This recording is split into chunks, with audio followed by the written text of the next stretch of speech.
السلام علیکم ناظرین، میں ہوں ریحان نصیر اور آپ دیکھ رہے ہیں ہمارا یوٹیوب چینل حقیقت جانو۔ دوستو، دنیا میں کئی طرح کے کریکٹر لیجنڈز مشہور ہیں، جن میں سے ایک ڈریکولا بھی ہے۔ یہ ایسا انسان مانا جاتا ہے جو شیطانی صفات رکھتا ہے اور انسانی خون پر گزارا کرتا ہے۔ پورے چاند کی رات کو اپنے تابوت سے نکلتا ہے اور انسانوں کو پکڑ کر ان کا خون پی جاتا ہے۔ دوستو، ڈریکولا حقیقت میں ہے کون؟ کیا ان ڈریکولا یا ویمپائرز کا دنیا میں وجود ممکن ہے؟ کیا انسانوں کو اس سے ڈرنا چاہیے؟ مزید یہ کہ ڈریکولا کا عثمانی سلطنت کے بادشاہ سلطان محمد فاتح سے کیا تعلق ہے، اس سب کی حقیقت آج ہم بتائیں گے آپ کو اس ویڈیو میں۔ اور آج کی ویڈیو دیکھ کر آپ کو ڈریکولا اور ویمپائرز کی ساری حقیقت معلوم ہوگی۔ اس کے لیے آپ ہماری ویڈیو کو اینڈ تک ضرور دیکھیے گا۔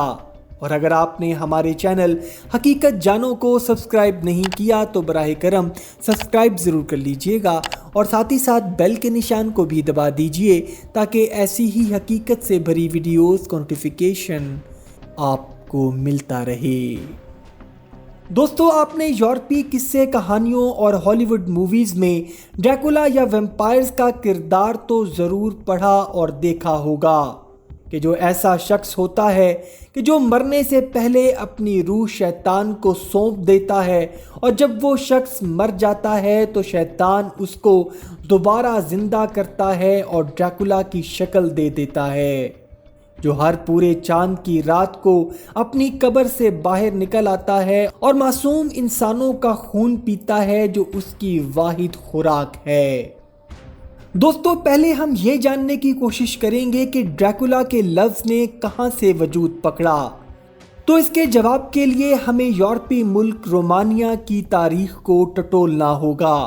کیونکہ دوستو یہ جان کر آپ کو حیرت ہوگی کہ ڈریکولا حقیقت میں ہی ایک جیتا جاگتا انسان تھا،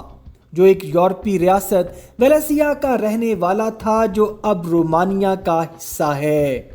اور اس شخص کا دور عثمانی خلیفہ سلطان محمد فاتح کا ہی دور تھا۔ دوستو، ڈریکولا کے باپ کا نام ولاد دی سیکنڈ تھا، جو 1436 میں ریاست ویلیسیا کا حکمران تھا، اور اس نے 1436 میں ایک order of the dragon join کیا جو شیطانیت کو اپنی روح بیچنے اور شیطان کی پیروکاری کرنے کے مترادف ہے، جس کو آپ ایلومیناٹی جیسا ایک سیکرٹ آرڈر بھی مان سکتے ہیں، اور اس سیکرٹ آرڈر کو ماننے والے کو ڈریکول کا خطاب دیا جاتا تھا۔ اس کے بعد 1442 میں خانہ جنگی کے دوران ولاد دی سیکنڈ نے اپنا اقتدار کھو دیا، اور اس نے عثمانی خلیفہ سلطان مراد دوئم سے پناہ کی درخواست کی، اور عثمانی سلطان مراد دوئم نے رحم دلی کا مظاہرہ کرتے ہوئے ولاد دی سیکنڈ کو اس کے 2 بیٹوں رادو اور ولاد دی تھرڈ سمیت پناہ دی، اور کچھ شرائط پر اس کی مدد کرنے کا بھی وعدہ کیا کہ عثمانی سلطنت اس کو اس کا تخت واپس دلانے میں اس کی مدد کرے گی، لیکن اس کے جواب میں ویلیسیا کی ریاست عثمانی سلطنت کے تابع رہے گی، اور جب عثمانی سلطنت کو اس کی فوج کی ضرورت پڑی تو وہ اپنی فوج کے ساتھ عثمانی سلطنت کے لیے لڑے گا۔ دوستو، سلطان مراد دوئم کو اس بات کا علم تھا کہ ولاد دی سیکنڈ ایک شیطانی سیکرٹ آرڈر کا ماننے والا ہے، اور اس سے جواب میں کسی اچھے کی امید نہیں کی جا سکتی، لہٰذا سلطان نے ولاد کے دونوں بیٹوں کو اپنے پاس گارنٹی کے طور پر رکھ لیا کہ عثمانی سلطنت ان دونوں لڑکوں کی تعلیم و تربیت کرے گی جب تک ولاد اپنے وعدے کو پورا کرتا دکھائی نہیں دیتا۔ عثمانی سلطنت کی مسلم تعلیم و تربیت کا ولاد کے ایک بیٹے رادو پر اتنا گہرا اثر ہوا کہ وہ مسلمان ہو گیا، جبکہ دوسرا بیٹا ولاد دی تھرڈ کرسچینٹی میں ہی رہا، اور اس نے اپنے باپ کی طرح سیکرٹ آرڈر آف ڈریگن قبول کر لیا۔ کچھ سالوں کے بعد ولاد دی سیکنڈ ریاست کے اندرونی مخالفین کے ہاتھوں قتل ہوا تو اس کے بیٹے ولاد دی تھرڈ کو عثمانی سلطنت نے اجازت دی کہ وہ جا کر اپنے باپ کی جگہ لے اور ریاست کے تخت پر بیٹھے، لیکن ویلاد III نے جاتے ہی اپنے باپ کے نقش قدم پر چلتے ہوئے سیکرٹ آرڈر آف ڈریگن کو جوائن کر لیا اور اپنی روح کو شیطان کے سپرد کر کے شیطانیت کی پوجا شروع کر دی، جس کے بعد میں اس کو ویلاد III ڈریکول کا خطاب دیا گیا، جو رومانین تاریخ کی کتابوں میں تحریر بھی ہے۔ ویلاد III ڈریکول جیسے ہی اقتدار پر بیٹھا تو اس نے اپنی سفاکیت دکھانا شروع کر دی۔ ویلاد III ڈریکول اتنا ظالم اور سفاک بادشاہ ثابت ہوا کہ اس نے اپنے باپ کے قاتلوں اور ایسے لوگوں جن کو وہ ناپسند کرتا تھا چن چن کر ایسی بھیانک سزائیں دیں کہ آج بھی تاریخ میں اس کی تاریخ کو عبرت کے لیے پڑھا اور سنایا جاتا ہے۔ یہ شخص زندہ انسانوں کے جسم کے نچلے حصے سے نوکیلا بانس ڈال کر منہ کی طرف سے باہر نکال دیتا اور پھر ان کو لوگوں میں اپنا ڈر اور خوف بٹھانے کے لیے اونچا لٹکا دیا جاتا، جس کو یورپی کتابوں میں امپیلمنٹ کا نام دیا گیا، اور ویلاد III ڈریکول کو یورپی تاریخ دانوں نے ویلاد دی امپیلر کا نام بھی دیا، اور اکثر یورپی کتابوں میں اس کو سن آف ڈریکول کا نام بھی دیا گیا۔ دوستو، یہ شخص اتنا سفاک اور شیطانی صفات کا مالک تھا کہ نفرت کی آگ میں اپنے مخالفین کا خون تک پی جاتا تھا، اور اس نے درجنوں انسانوں کا خون شیطان کو خوش کرنے کے لیے پیا۔ دوستو، جب اس نے عثمانی سلطنت کے ساتھ الحاق کو ختم کرتے ہوئے عثمانی سلطنت کو قبول کرنے سے انکار کر دیا اور سلطان محمد فاتح کی جانب سے بھیجے گئے 2 ایلچیوں کو بھی قتل کروا ڈالا، تو سلطان محمد فاتح نے اس کے خلاف ایک بڑی جنگ کی تیاری کی۔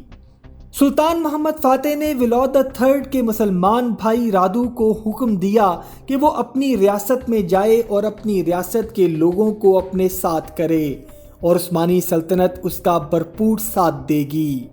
لہٰذا رادو جب ریاست پہنچا تو وہ عوام جو پہلے ہی ویلاد III سن آف ڈریکول سے تنگ تھی، رادو کی حمایت میں اکٹھی ہو گئی، اور اس کے بعد سلطان محمد فاتح نے ویلسیا کی عوام کے ساتھ مل کر ویلاد III کو شکست فاش دی، اور اس کا سر ویلسیا کے بازار میں عبرت کے لیے لٹکا دیا گیا۔ دوستو، اب سوال یہ ہے کہ ویلاد III سن آف ڈریکول جو انسانوں کا خون پیتا تھا، مرنے کے بعد ڈریکولا کیسے بنا؟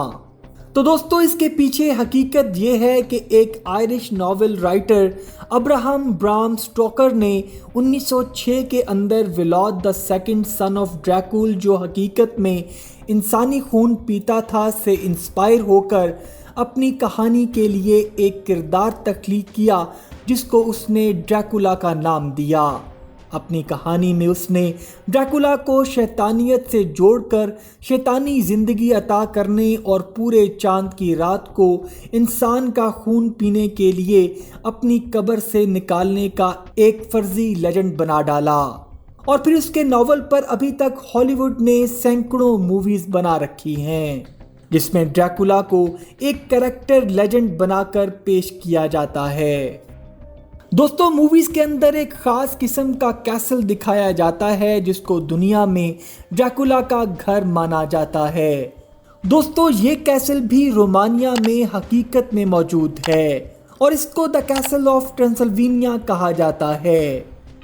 دوستو، یہ کیسل اب ایک کمپنی کی ملکیت ہے جہاں لوگ ہیلووین پارٹیز کے لیے پوری دنیا سے آتے ہیں۔ کیونکہ یہ کیسل حقیقت میں ڈریکولا کی ملکیت تھا، اسی لیے لوگوں کو وہاں ہیلووین حقیقت کے قریب ایکسپیرینس کروایا جاتا ہے، جہاں لوگوں کو آفر کیا جاتا ہے کہ وہ ایک رات کافنز کے اندر گزاریں، اور لوگوں کو مختلف چیلنجز بھی دیے جاتے ہیں، اور اس ایکسپیرینس کے لیے لوگ ہزاروں ڈالرز پے کرتے ہیں۔ دوستو، یہ تھا ڈریکولا کا کردار، جس کی اصل حقیقت آج ہم نے آپ کے سامنے رکھی۔ امید کرتا ہوں آج کی ویڈیو آپ کو پسند آئی ہوگی۔ اگر ویڈیو پسند آئی ہے تو ویڈیو کو لائک، شیئر اور کمنٹ سیکشن میں اپنی رائے کا اظہار ضرور کر دیجیے گا، اور جاتے جاتے چینل کو سبسکرائب کر کے ہماری حوصلہ افزائی بھی کر دیجیے۔ اپنا اور اپنے گھر والوں کا بہت سا خیال رکھیے گا۔ اللہ حافظ۔